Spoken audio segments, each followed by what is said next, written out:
All right, the first part's really a piano part, but I'm going to show it to you on guitar. I've been having fun doing piano things on guitar.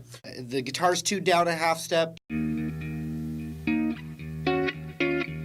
this little vibe, the 9th fret on the A and the D string, up to the 12th fret, up to the 14th fret. That's like the vocal melody. Okay, then we're going to go up to the 17th fret on the A and D string still. Hit that, but then our index finger is going to go to the 16th fret of the D, and then our middle finger staying and on that 17. So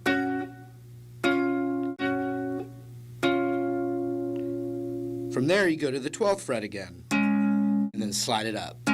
Starting on the 9th, 9, 12, 14, 17, this move, 12, up to 14.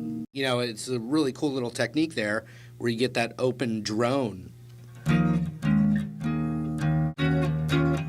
That's your melody.